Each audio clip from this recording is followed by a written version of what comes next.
Hey guys, Justin with Kayak Catfish. I am getting set up here this morning for another day of catfishing on the Tennessee River. I'm kind of giving it a second here. I just dropped anchor and I have very little current flow out here this morning, and the wind is blowing directly upstream. So I'm kind of waiting a second here to let the kayak get situated and see which direction I'm going to be facing to see where I'm going to put my back rod, whether it's going to be off this side or whether I'm going to put it off the side with the anchor, depending on like I said, which way the kayak ends up. It looks like I'm going to be sitting about right here. But the area I'm going to be fishing today is along a main channel ledge, and above me here are a couple creeks that feed in. They're pretty large creeks. They're always full of bait. And so I'm positioned kind of just downstream from each of those because they both flow in kind of right here at the same area. So I'm hoping to get fish moving up from the deeper section of this ledge here up into these creeks. That's what I'm hoping to key in on today. For bait today, I got went out last night right before dark. I got some white bass and also got a couple largemouth bass that were over 15 inches. So they're legal to use out here. I know I get that all the time in my videos. Is that even legal to use them? Yes, as long as they're caught on rod and reel and as long as they meet the minimum length requirements to be kept, they can be used for bait, and I use them for bait. So you don't like it, take a hike, but they're going to be cut up and used for bait today and hopefully fed to some big catfish. But I'm going to get baited up here and get started. Like I said, I'll be suspend fishing today. I'll have my baits just a couple feet off the bottom, and hopefully any big fish that move up this main river channel here up toward these creeks, we're going to catch them. All right, there goes one of the largemouth bass heads. I'll let the thumbs down begin. People get so upset about it. They just bait to me. They just like a shad or a skipjack or bluegill or crappie or anything else. They're bait. We're going to have it on this front left rod here. There's the white bass head. I'm going to have it back here off this back rod holder. Again, I'm dropping it down. I'm suspending them just 2-3 feet off the bottom here. And I'm in 35 feet of water right now. I'm right on that main break line along this ledge, and downstream from here it drops down to about 55 feet of water. So like I said, that's where I expect fish to be when they retreat back to the deep water, and these two creeks up here is where I expect them to feed. So I'm kind of positioned right here to take advantage when they move up. Last but not least, a chunk of white bass midsection there. Down it goes. That one got hit. He's on. Fish on. He's mad, ain't he?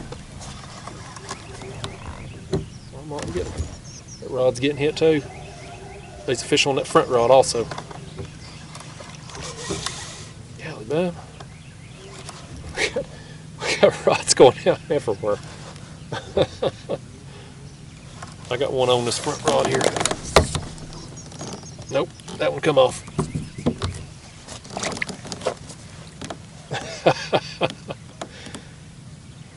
Who needs the coffee, right? Nobody needs morning coffee when you got this much action going on.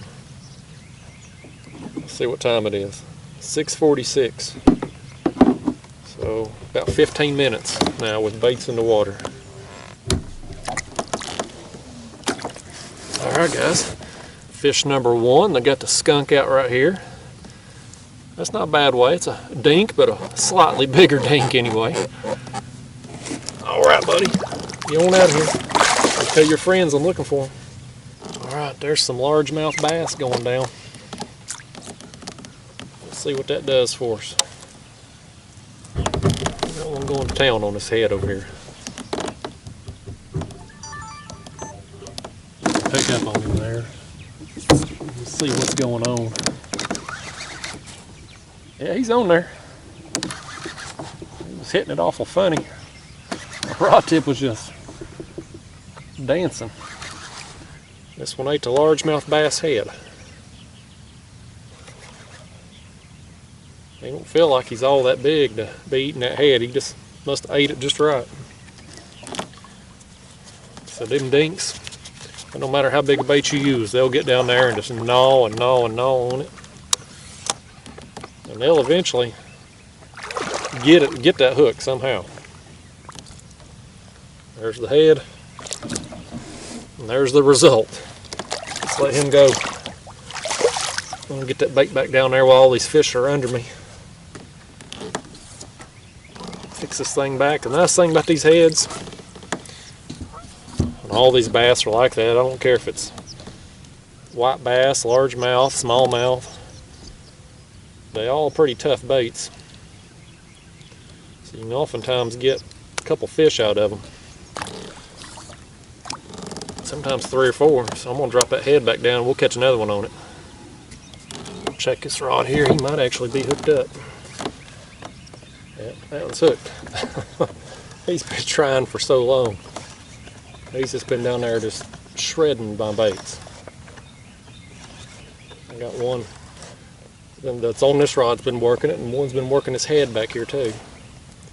I guess I probably need to check this other one, make sure it's still on, because that one ain't been bouncing around much. They may have done stripped it clean. Well, heck, we don't want to look at that anyway. Got the old quick release.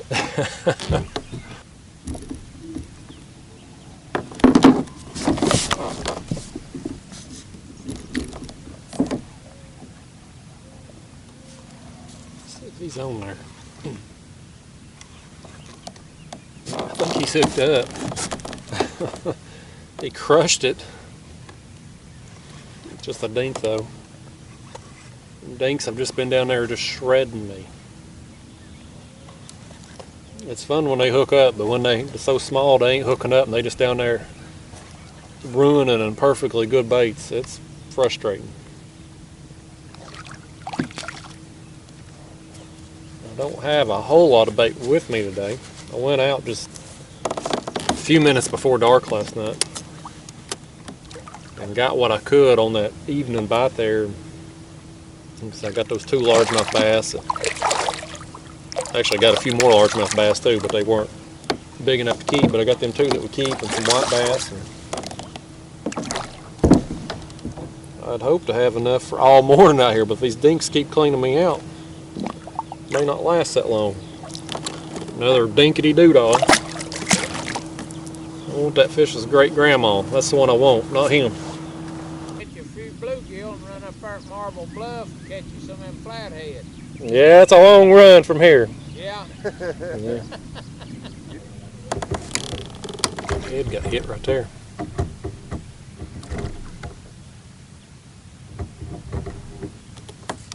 Pick up on him. I think he might be hooked. He is.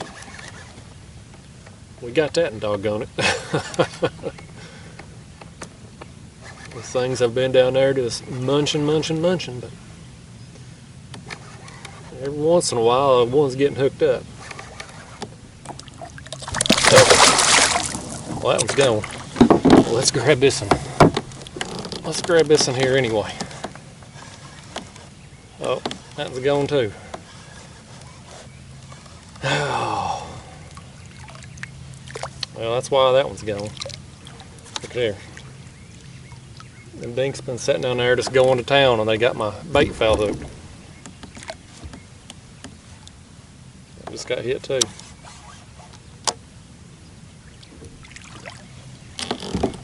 Y'all, I'd planned on staying here in this one spot all morning, but I think I may have to end up moving just because these dinks are just gonna.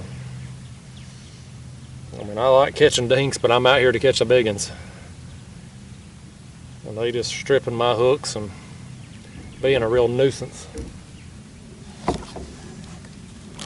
Set that in back. Let's pick up on that. He's on there. I got that front rod getting hit now too.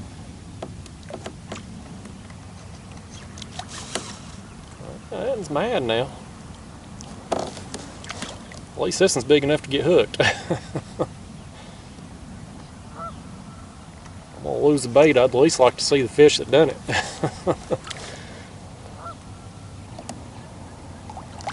It's a little flathead right there. That's why he felt better. There he is, Mr. Flathead. bring this one up. Well, that's more what we're looking for right there now. A little flatty. It's putting in a time, you know, sorting through them little dink blues, and finally got something a little bit more worthwhile. Alright. Go get big for us. Tell Mama I'm looking for her. There he goes. Well guys, good news, bad news. The good news is those dinks that were just down there just stripping my hooks earlier this morning, they finally moved on, which has allowed me to give my bait some time to soak and wait on the big fish to come through. Bad news is those big fish have never moved through. I've been sitting here the last 2.5 hours or so, give or take, with absolutely nothing going on. No bites, no dink taps, no nothing. It has just been dead. So, you know, my plan this morning to come out here and try to put myself in between those creeks and that deep ledge down there, it just didn't work out. And, you know, I've said in other videos, that's how it goes. Sometimes you swing a miss, and today I've swung a miss, but it wasn't a complete loss. I got out here this morning, got to do what I love to do and have some fun doing it, and got a few fish. So I'm thankful for that. I had a good time, but we've reached that point in the morning here where it's hot. It's real hot. It's supposed to be 90 something today, and I'm ready for some air conditioning and some ice cold lemonade. So I'm gonna go home and get it. I'll see y'all on the next one. Thanks for watching.